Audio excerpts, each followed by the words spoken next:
Magandang hapon mula sa DOST Pag-asa. Ito po ang ating update patungkol sa minomonitor natin na si Bagyong Paulo. Sa kasalukuyan, itong si Bagyong Paulo ay nasa 695 kilometers east ng southeastern Luzon. Ito ay may taglay na lakas ng hangin na umaabot ng 55 kilometers per hour malapit sa sentro ng bagyo at pagbugso o biglaang paglakas ng hangin sa paligid nito na umaabot ng 70 kilometers per hour. Ito ay kumikilos pakanluran sa bilis na 25 kilometers per hour. Dito sa ating forecast track, ito yung ating main na forecast track, ito yung nasa gitna, pero hindi po ibig sabihin na eksaktong dyan at dadaan yung bagyo. Posible pa rin po ito na bahagyang umakyat within the limit po nitong upper bound natin at posible din naman na bahagya pang bahagya pa siyang bumaba dahil merong high pressure area dito sa ibabaw ng Pilipinas. At ito yung posible na mag-contribute sa pagbaba pa ng track nitong si Paulo.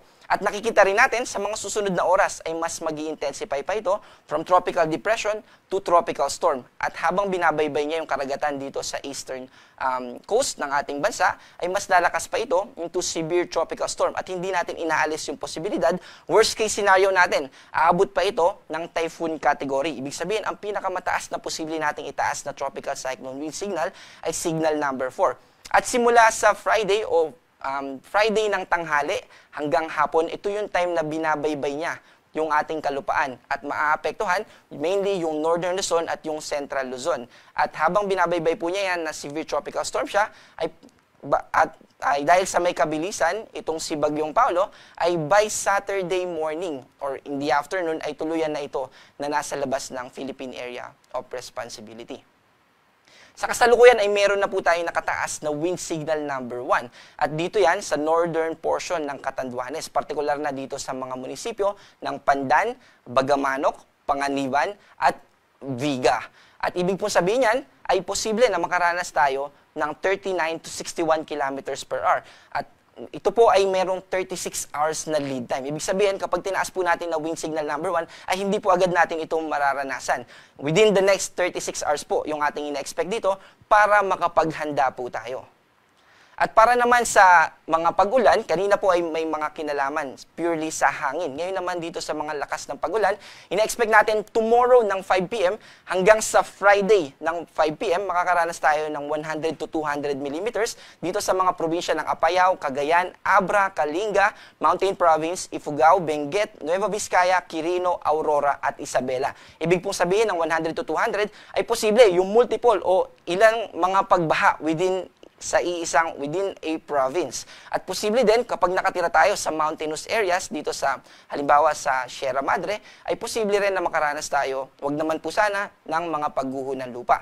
50 to 100 millimeters naman dito sa Ilocos Norte, Ilocos Sur, La Union, Pangasinan, Zambales, Tarlac, Nueva Ecija at Bataan. Ang ibig sabihin naman kapag naka 50 to 100, posible yung mga flash floods o mga localized floodings, lalo na sa mga low-lying areas o dun sa mga talagang bahain na mga lugar. Simula naman sa Friday afternoon, Friday 5 p.m. hanggang Saturday ng 5 p.m. and by this time ay nandito na sa Scarborough Shore itong si Bagyong Paulo. Kaya yung mga pag-ulan natin ay nakafocus na lang dito sa western part ng central and southern Luzon. 100 to 200 dito sa Ilocos Sur at La Union, 50 to 100 naman dito sa Ilocos Norte, Apayao, Abra, Kalinga, Mountain Province, Ifugao, Benguet at Pangasinan. Dito po sa mga walang kulay ay hindi po ibig sabihin ay hindi na tayo makakaranas ng mga pagulan. Posible pa rin po na makaranas tayo ng mga pagulan pero hindi kasing lakas nung mga may nakataas tayo dito sa ating weather advisory. Sa kasalukuyan ay wala pa rin tayong nakataas na gale warning dahil 12 hours yung lead time natin kapag magtataas ng gale warning. At yung gale warning natin ay nakafocus dun sa mga alon pag tayo ay pumalaot sa karagatan po yan.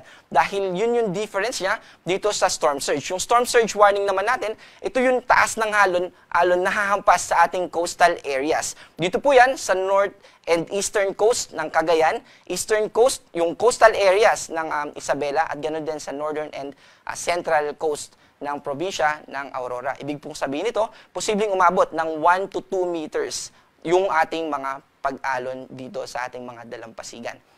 Para naman sa ating weather na inaasahan bukas, dito po sa Metro Manila, kasama yung central and eastern part ng Luzon, ay makakaranas tayo ng maulap na kalangitan. Ibig sabihin, mataas yung tsansa ng mga pagulan. At partly cloudy to cloudy skies naman dito sa natitirang bahagi ng ating bansa. Ibig sabihin, mas mababa yung tsansa ng mga pagulan, pero posible pa rin yung mga localized thunderstorm o yung mga pagulan for a specific place lang and for a short period of time. Ang susunod po natin na update or weather bulletin ay ilalabas natin mamayang 8 p.m. At ako po, si John Manalo, mag-ingat po tayo.